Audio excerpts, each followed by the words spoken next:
At what point do we start saying this offensive line coach has got to? Listen, they're but D'Amico, well, they're blocking good on the run. Well, they suck pass blocking, and CJ is getting some happy feet. He's getting inaccurate. He's hurrying, and sometimes when he doesn't have to, and I can't blame him.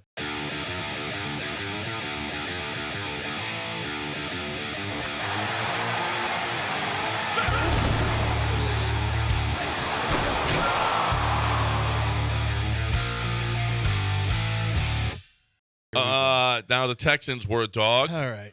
And it turned out. I thought like we thought. I thought like we thought.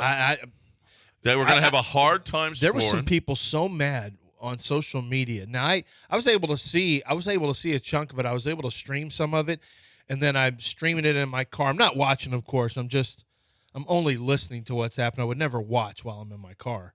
And then oh yeah, sure. And then I get home and I'm watching that and the Rockets, and anyway, because I had to go to Indianapolis and come back. Let me tell you, it sucks just to fly somewhere and fly back. It may seem like nothing. I don't know how people do it.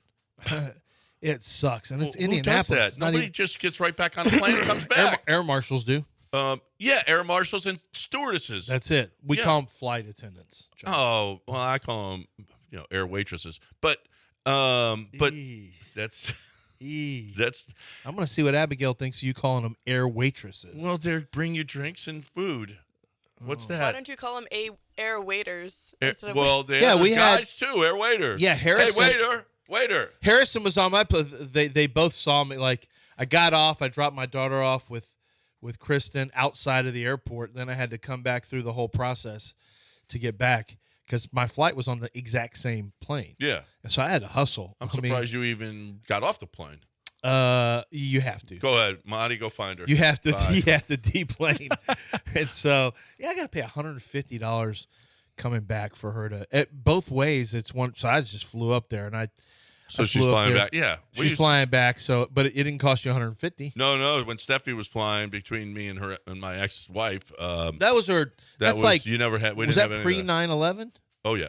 Oh yeah. Yeah. There's no rules. No, there were no rules then. No. You remember you could just literally go up there. Sometimes they just let you in the flight and fly, just like get on in here. Yeah. You could just fly. Go ahead. No, she always got wings, and they always took her to and from the seat and brought her out. Yeah, it was. No, well, this is United, so I don't know if it's different than. Yeah, and you used to be waiting at the gate. We used to wait at the gate for her. Oh yeah. Yeah. You can't. No, not anymore. No, you can't do any of that All stuff. All right, so, but I did get to see it, and honestly. It played out slight, about what we slight thought. Changes. We talked about it. This is about exactly what. Listen, we thought. it should have been even worse if Malachi Corley doesn't make the most selfish play. Why is this continuing to happen? It's so stupid because you're too cool. You're too cool for school. This is you the gotta third be time. so cool that you drop it right as you get into the end zone or before, like an a-hole. This is the third time this has happened this year. I'm telling you, it's the most maddening thing for me that you're so selfish. If I'm a coach, I say, guys, nobody drops the ball until they're through the end zone. Why should you have to say that? Guys, let's work on – we're going to do drills. What if you made guys do drills just to hammer it home, just for them to go, this is stupid. We're wasting our time. Yeah, it is stupid, isn't it? Yeah, it is stupid. It's stupid. We have to work on this. But talk to your boy Malachi. Yeah.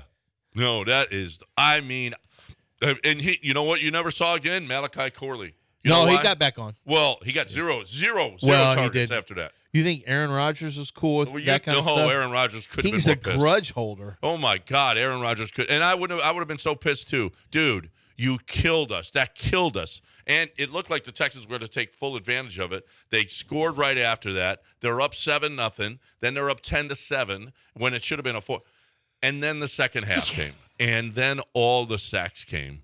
And, oh, my goodness. I thought, well, Kenyon Green is out of this game, so maybe it'll get better. And there's a reason Kendrick is behind him. It is awful. I was listening on the air to Mike Mayock. He goes, when I was driving home, Mike Mayock's on the radio, and he said, I remember Mike's a long-time analyst, has been a general manager, knows some of these players, because some of the players he would have scouted Tunsil for NFL Network. He would have scouted Titus Howard for the Raiders.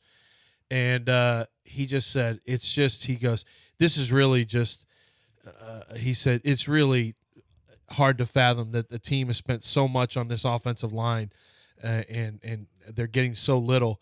He said, the running game's good. He said the running game's good, but the pass protection and your quarterback, he said, this is just a mess, and this may take at least a year or maybe 2 years to fix. And I'm like, 2 years? Wait a minute. So at what point, I know everybody's on slow, at what point does Stosser catch it? At what point do we start saying this offensive line coach has got it? Listen, but D'Amico, well, they're blocking good on the run. Well, they suck pass blocking. And CJ is getting some happy feet. He's getting inaccurate. He's hurrying, and sometimes when he doesn't have to. And I can't blame him. I cannot blame him with the onslaught that is coming at him game after game after game. He's still got a job to do, so he has to take his bullets just like the rest of them. But, it's funny. This is the CJ that I saw for most of his final year where I'm like, yeah, I'll give him. I mean, he's good, not great. And then that Georgia game came, and I'm like, holy crap, if he plays like Georgia game. And last year, at least our memory, he had some games just like this last year. No, he did. But our memory is that he's the CJ in the Georgia game because he wasn't really inaccurate like this, though. No. And that in his decision-making, it wasn't inaccurate in Ohio State. His decision-making, the way he saw the field was a little up and down. The CJ I'm seeing this year is the CJ I saw before the Georgia game, where it's a little more inconsistent. He's still a good quarterback, but right now he's not a great quarterback. And so many things can be true at the same time. I think that, and I'm a son of an offensive line coach who did it in the pros, so I'm sensitive to them getting blamed for everything. But the fact is, there's some issues with twists that just they're not getting fixed. There's some issues with technique that are not getting fixed. It's just true.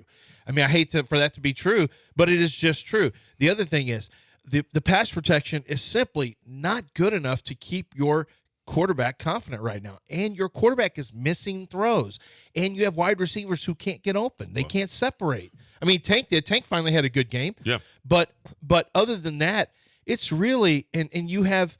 I mean, it's just maddening. And Slowick now is going to have to change how he calls plays because you can't call. This has to be a lot of quick hitters now. You're just going to have to get the ball out. Yep.